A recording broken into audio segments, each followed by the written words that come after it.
Let's get to a story of second chances now. Recovering drug and alcohol addicts who are being reintegrated back into the community following rehabilitation. 65 recovering addicts from Nyeri County have left Timau Rehab Center. Our reporter Margaret Kimathi caught up with some of them and brings us their story of hope and determination.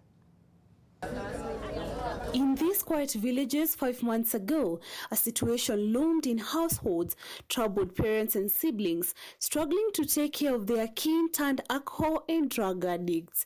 30-year-old Robert Wachira from Ihwage village started abusing hard drugs when he was a student at Pwani University. His change in behavior saw him serve 6 months in jail on malicious damage of school property. Nilikuwa nimetumia miraa, nimetumia tumbaku, nimetumia pombe, nilikuwa nakunywa sana, sigara pia nimevuta.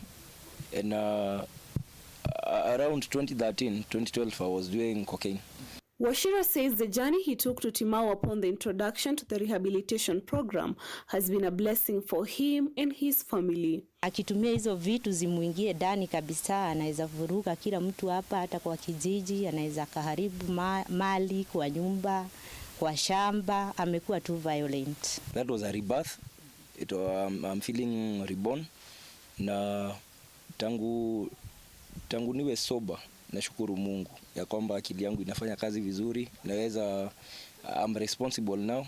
The script for 24-year-old Jason Kamweti from Nyeri village is no different. Having had a troubled childhood, according to Susan Werimo, his grandmother who raised him, Jason recounts an instance that was his turning point. Na hakuna kitu nimejisaidia nayo, ni pombe peke yake. Hiyo iliniuma kabisa. Bani kafikiria nikaona enyewe I'm not even worth living for real. Hiyo ni decision nilikuwa nimemake, but it change, it happened to it, a change. The young men are now taking a second chance, keen to reshape their lives through a rehabilitation and reintegration program steered by the Office of the Sponsor of the Deputy President, Dorcas Rigathi. Among the activities the recovering addicts are engaged in include farming, welding, driving, and growing tree nurseries. This is where the 5-year-old Godfrey Mwago, a recovering addict too, has found refuge. Now I have a sober mind. I can be able to start projects. Like now I have some coffee bushes that I'm starting to prepare. Before then I would not take the coffee to the factory because I would require instant cash.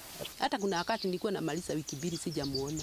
Kwa hivyo wakati alienda Timau nilikuwa nalala sababu najua ako wapi. Sana najua ako wapi. Na amebadilika kabisa sababu hata afya yake iko sawa. For Anderson Mahinda Maina, his star is shining bright barely 2 months after leaving Timau Rehabilitation Center. With his masonry skills, Maina says he's fashioning himself to be a role model for his peers. Ikawa sasa nimekuwa wasni kuingia kwa pombe kabisa. Hata wenye my extended family hawakuwa na shughuli na mimi juu walikuwa wanaona huyu ni mlevi tu, but after hii process nimekuwa mtu mwingine, nimekuwa sasa nimebadilika kabisa, I'm totally different na venye nilikuwa ile time. His wife says that their life has changed and her husband, who is a mason, has since started providing for them. Nashukuru Mungu kwa kutoa bwanangu pahali amemtoa. Nimeona amebadilika hata atoke rehab na maisha imekuwa mzuri.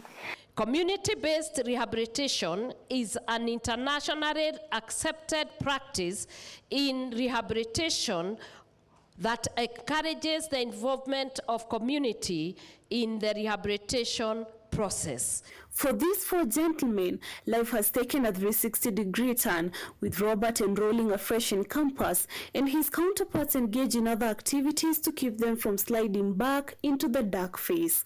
Margaret Kimathi, NTV.